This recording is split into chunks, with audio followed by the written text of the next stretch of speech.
Hello, everyone. Let's wait a minute for people to join. Then we will start.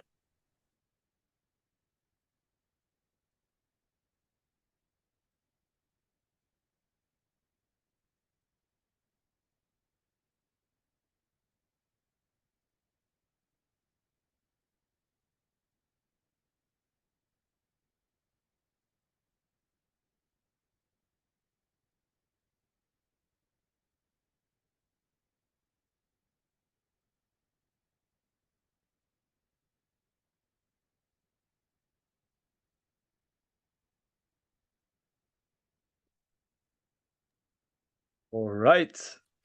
Hello, everyone. I think we can start right now. Welcome to the June edition of our Detection Highlights webinar that we do it this monthly, as you know. It's always great to catch up and share what's new. And honestly, there's always something shiny coming out of our labs team, which is great. So they have been pushing out new detections pretty much every other week.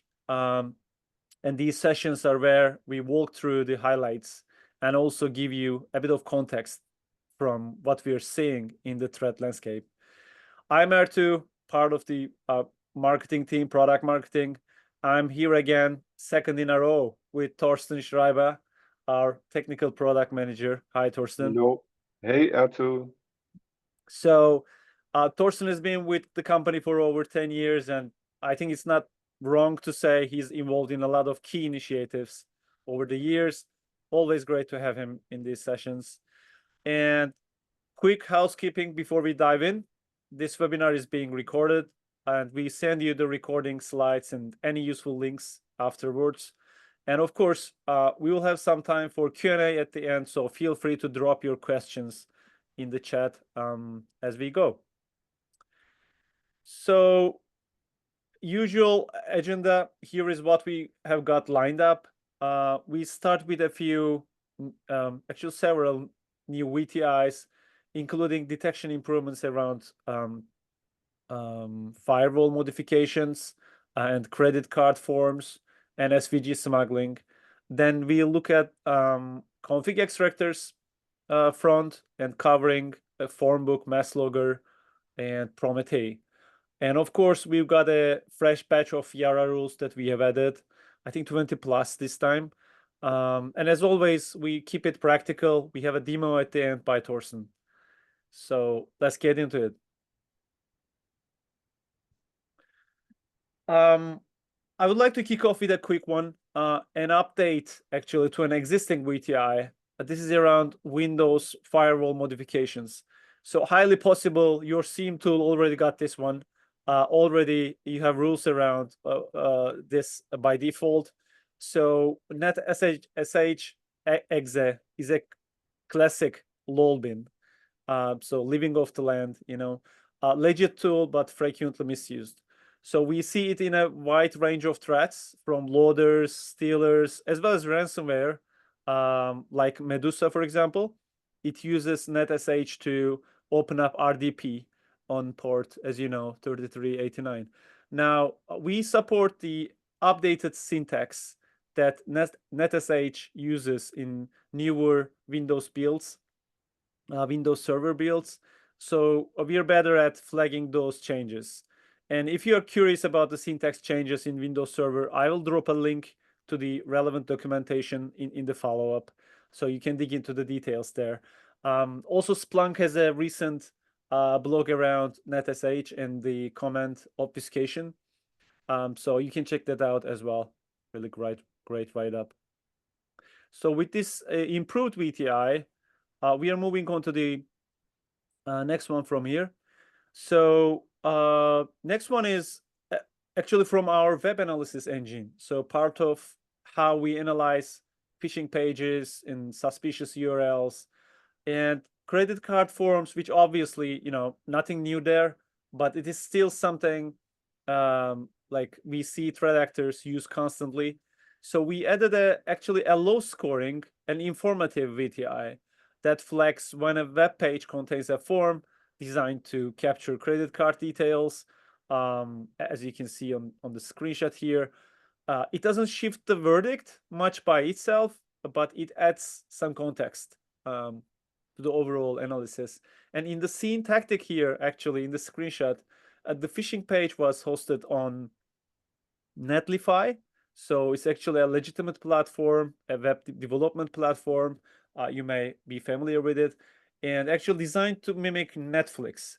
So that kind of similarity in names definitely, I think, helps with the initial trust of the potential victims. And in this case, again, the verdict was actually driven by more by machine learning, detecting the Netflix logo than the VTI itself. So this is kind of just a VTI, just helping you at adding one more layer of signal to the analysis. So moving on, we have actually been talking about SVG based attacks for some time now, and our labs team continue to come across new samples being used in campaigns targeting our customers. So an important detail, the customers that we kind of got this feedback are mainly operating in manufacturing industry. So this could be a detail worth noting down. So this is definitely a technique that's still very active out there. So they use SVG files, they use HTML with HTML and with SVG inside. So the graph here actually may give you an idea. So this is from TrustWave. So in recent months, there's a definitely significant increase. So there's a phishing campaign. There are multiple phishing campaigns going on. So based on these trends, as we took the time, to deep dive into those, like for example, how attackers often wrap these, with CAPTCHA, so CAPTCHA forms. So we've now added a high confidence VTI, scoring it 4 out of 5. And the thing is about SVGs, they don't really raise red flags at first glance, and they are usually treated still like image files, and which makes them actually a great choice for phishing kits. So also worth noting, if the term, like as you can see here, SVG smuggling, like kind of sounds new to you, so you're not alone, because it is just recently been added to the MITRE's catalog. So this one is definitely getting more attention across the industry. So yeah, I believe this is a great addition to our detection logic. And of course, the last one, but we couldn't really close the VTI section without mentioning Linux. This will be a quick one. It's a new VTI that detects when a systemd service file is dropped and enabled using systemctl. So it's a persistence technique we have seen in malware, like as you can see here, Prometei. So we will talk about it later as well. This came out of a sample submitted again by one of our customers. So always appreciate those kinds of insights, and that's kind of feeding into detection improvements and ultimately finding a way to a mention in these webinars. The score and our that's really nice, right? That our customers then approach us, right, and say, hey, why don't you look there, right? That's like a really nice thing with a customer base, so interactive and helpful. So yeah. I think that there's it's never enough to when it comes to the channels to monitor threat landscape, and I think we have a valuable channel there that we get a up-to-date valuable threat landscape insights right from our customers. Yeah, so kudos to our customers here, right? yeah, amazing. So yeah, I mean, the score is not too high. Again, it's kind of an informative VTI, and but again, it adds visibility into post-exploitation activity on Linux, and which is kind of an area that often gets less coverage than Windows. So with that, I would like to move on to the config extractors and YARA rules front. Actually, I would like to start with Prometei, just mentioned in the Linux context as well. So actually, Prometei is one of those botnets that's been around for a while and really keeps popping back up. And it has both Linux and Windows versions, so targeting both operating systems. And primarily for mining, especially Monero mining, it's used, and it has some really interesting characteristics that make it stand out. For example, it's known for exploiting very well-known vulnerabilities like Blue Keep. If you're old enough, you may remember this one, or Eternal Blue, which gave it kind of quite a bit of popularity. So for researchers, it's kind of interesting to see what these guys are up to, or what this malware is up to. And there was also indeed a recent report from Unit 42 from Palo Alto noting a potential resurgence in the activity of this botnet.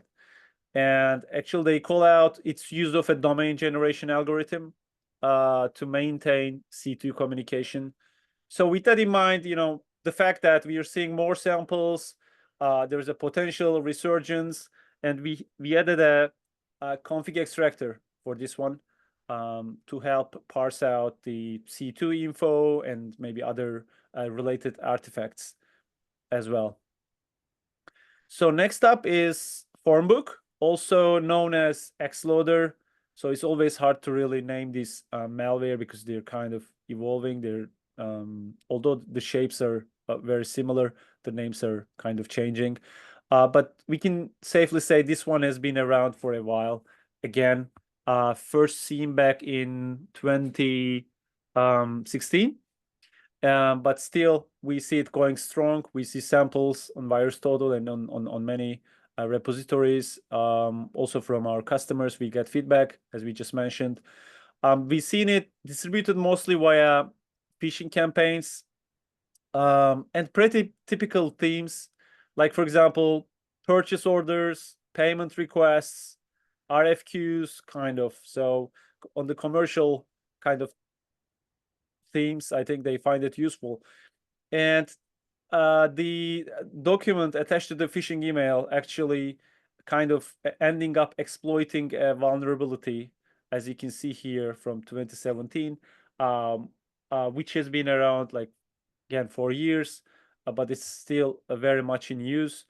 And I will not spend too much time on the details here, but I think Torsten is going to walk us through a sandbox analysis report in just a moment to show you how it looks in action. But just to highlight, we now have a config extractor for this family. And following Formbook, we've got another stealer, which is Masslogger, also known as private logger. It's another one, again, typically spreading through emails, often with again, actually procurement related themes like Formbook. What's interesting with Masslogger's config details could be how it exfiltrates data. So it's not really interesting for, I mean, when you see the whole malware threat landscape, but for Masslogger is kind of significant. So it supports multiple channels like FTP, HTTP, or SMTP, and all of that is defined in the configuration. So including the actual user credentials for FTP or email delivery.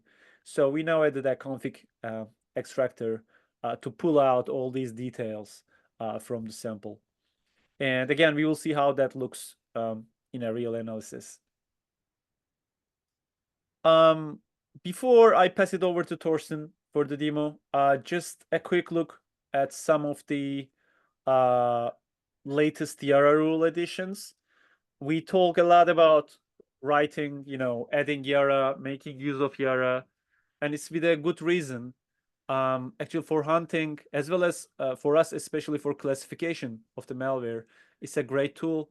And YARA is one of those things really where, for example, you may write it today and only hit on it in a hunt 2 years later, 3 years later, and that's still a win. And so we are always actually building out that coverage. And in the last month alone, we added 20 plus new rules. On this slide, you can see some of them and many of them. And just a couple of highlights, just looking at this slide. First, I think Luma deserves this to get a mention here, which seems to be making a comeback, really, after the law enforcement disruption last month. And it's worth keeping an eye on this one, as usual. Even after the takedown, we are still seeing new samples with new infrastructure, of course. So we added fresh rules for the latest versions of Luma. So probably threat actors, but still, they would like to, they would be willing to replace Luma, since already, you know, it's kind of all about trust to the infrastructure, and that's kind of lost.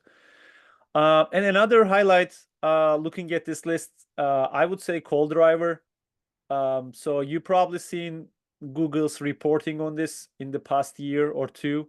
I think there's a recent one from last month.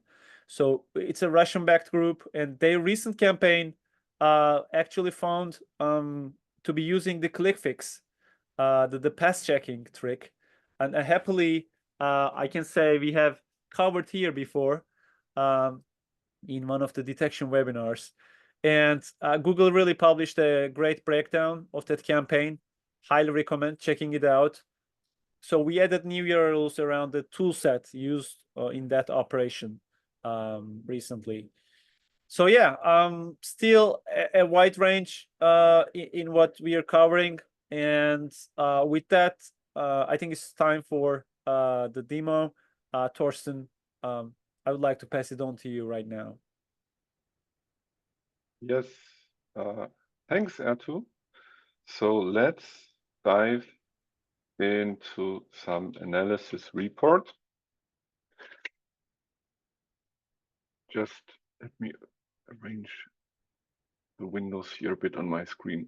Okay, so yeah, I will walk you through the Formbook analysis today, and later then the Masslogger.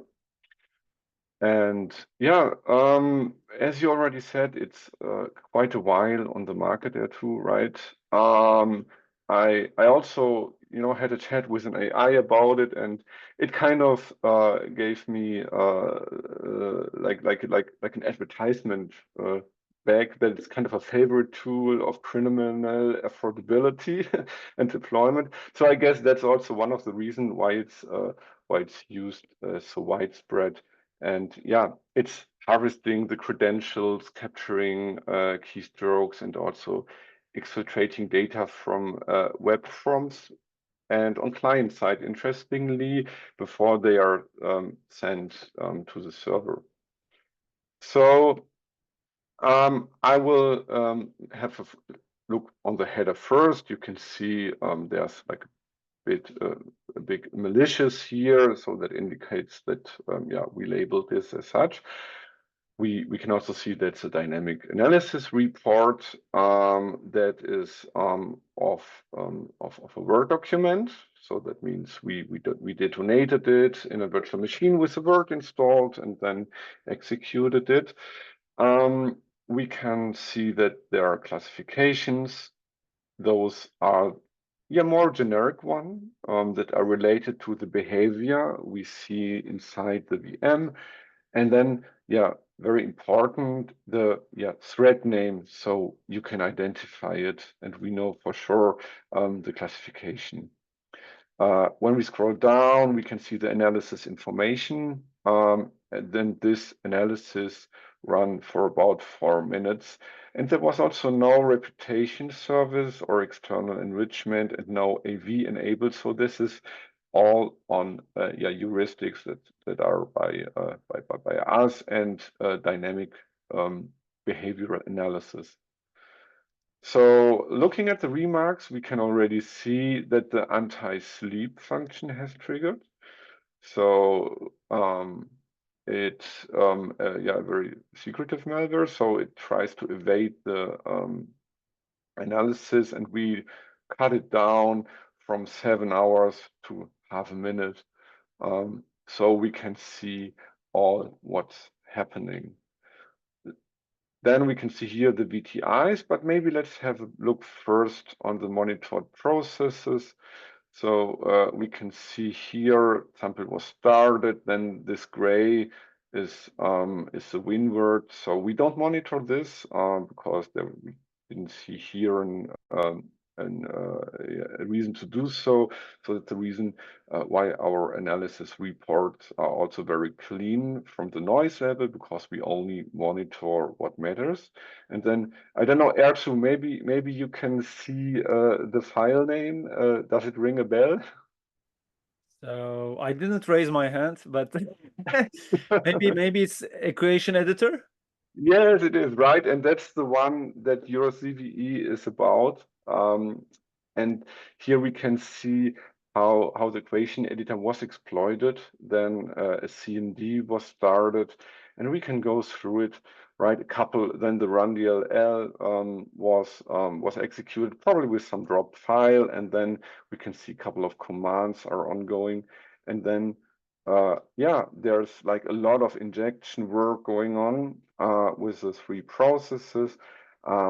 The black we all monitor, and with the blue ones we can see that that they are actually started by us in the background. So we give some yeah, possibility for malware to really execute, because they needed to inject into it because they assume there's already running processes in there. Then we also can see there's like injection into the Explorer exe, and yeah, so that's also yeah, probably related to this hooking nature of this malware. So when we look now at the VTIs, we can see that there's some input capture going on, right? So there's data exfiltrated from the clipboard. The VTIs, those are really our findings, the VMware threat identifiers, and they have always a score that is yeah, assigned to the heuristic that the analyst is yeah, creates creation time. Then it's in a category, so we can see like input capture here to group the behavior, and then we give more information about what's really going on. Like this one captures the clipboard data, and then you get really a lot of more detailed result, which process was it, and you have yeah, always links to deep dive into the behavior. So this is how we achieve also our transparency, so that analysts then can kind of come really quickly to a conclusion and know where to look. The next rule is from the YARA category, and that's the malicious content managed by YARA Rules. And this is the Formbook that we yeah, discovered here. It's found in the memory dump across 3 processes. And based on that, we also could extract a configuration that was like extracted from those memory dumps. It's listed yeah, further down, and I will speak about this later. Then we can see an anti-analysis technique. So this is trying to detect the kernel debugger from obfuscation point. It also reads memory from another process, so that like happens for the inter-process communication of those processes we saw in the overview. Here's also a nice VTI rule where the vulnerability that we talked about is really detected about the about the equation editor, and then also related to the CVE. Then we can see some network connection going on, again followed by some injection. And also we can see here some anti-analysis techniques where the malware tries to, or it actually successfully executes indirect system calls to evade hooking-based monitoring. And I guess as this malware uses hooking for the browsers right before traffic is sent out, they hook into the system. So I guess they know a bit about hooking, and they probably then use also this technique because they seem to have some knowledge there. But as we use a special technique to go on a memory module based execution path, we can still see this and follow the behavior. We can also see that there is some persistence going on, and the Windows this exit is added to the Windows startup as a registry. So that it's also persistence on the system, and we can see also the delayed execution here, which was also indicated in the remark. And then we can see the search for the sensitive browser data because that's what it does. It exfiltrates data, and so these are kind of the VTI rules. So let's have a look at the malware configuration. Here we can see the Formbook, and then we can see that there are URLs in this configuration. We can see there are a lot of URLs, and if you analyze it deeper, then you can find out even on the internet there are some theories why there are so many URLs in the malware config. And some researchers say it's about it's a decoy technique, because when you look in the IOCs, and all the malware configs are usually reflected in our IOCs, you can see that there are a lot of URLs that are just extracted, but only 3 were contacted, right? So that kind of saves a lot of time to see on a running detonation which CNCs addresses are really used, because if it's the decoy theory is true, then this is also built in to waste the time of analysts. And so here you can directly see this in our IOCs. So to wrap it up, we saw with this anti-evasion and the anti-loop and sleep mechanisms, then having existing processes in the detonation environment, that's important for malware to really run and show the behavior. We can see also in the process graph that only the relevant behavior is monitored.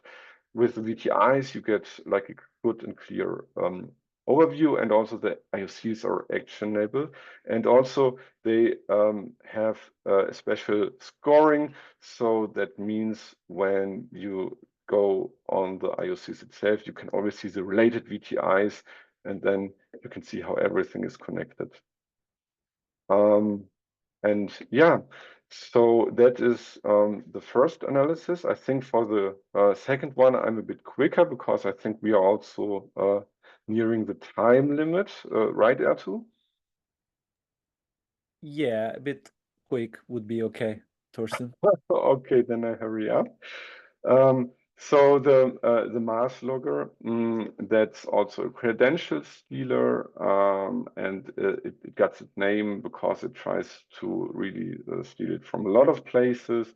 It was prominent during the rise of remote work a couple of years ago, and this one has as a specialty the fileless execution technique directly from the memory. Usually it's done, yeah, also distributed with emails, and also then yeah, executed by heavily obfuscated and then going into the registry. And here we also can see directly yeah, the classifications and the thread names. And just as a highlight, we can see the extracted configuration here that was extracted, yeah, with the Masslogger URL, email address, and credentials. So this shows the SMTP part, where the data is exfiltrated. That's one of the ways this malware is known for.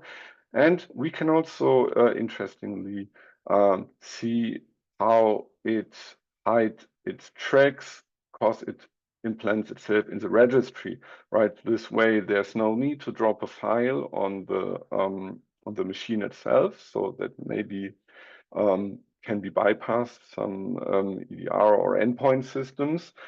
And yeah, so we can also see in our VTI rules how that we detect it and that this is used. One thing that's also notable is the task scheduling. So this one schedules a task that is actually dormant for some time. So we then have the possibility to rewrite this and, yeah, get it to execution a bit earlier so that we can make it in our limited analysis time. We can, yeah, last thing I want to show is we can here in the discovery see also that there's a lot of yeah, sensitive data asked for, right, in all kinds of yeah, known browsers. So this is again probably the myth why this name was given to it. And yeah, so that was a very short overview on this anti-evasion and also the extracted configuration together with registry fileless approach of malware. And yeah, Erton, I think I can give it back to you. Amazing. Let me continue sharing my screen. All right. Yeah. Thank you. Thanks a lot, Torsten. So, I mean, always good to see the real stuff in action. Again, we would like to thank to the community for great resources. We are sharing here on this slide the public resources with you, and also the reports that Torsten walked us through available here as well. So you can go ahead, check out yourselves. And actually, before we wrap up, we have a quick heads up. So in the last couple of months, also very last webinar, we announced early access to our new product at Red Intel Feed. So there's an update on that front, which is kind of exciting. So we got a lot of good feedback from our customers. And as of today, this product is available. So we used our years of experience in sandboxing as well as the customer feedback into something new. We turned all that into something new. And this is a Thread Intel feed with really a lot of context from the VTIs that we are introducing every other week, also during these webinars, also MITRE attack techniques.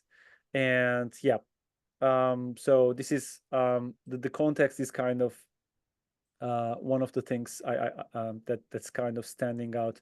So if you're curious, especially if you're already using one of our products, we offer 60-day free trial period. So in that time period, you can check out yourself. You can integrate with your existing tool stack. So yeah, you can go ahead and check out the product page, which is live as of today. And with that, I would like to move on to Q&A. Let me check what is here. So thanks for the questions. Actually, we have seen a few come in that like are a bit more high level or broader than we can cover today. But again, thanks for the question.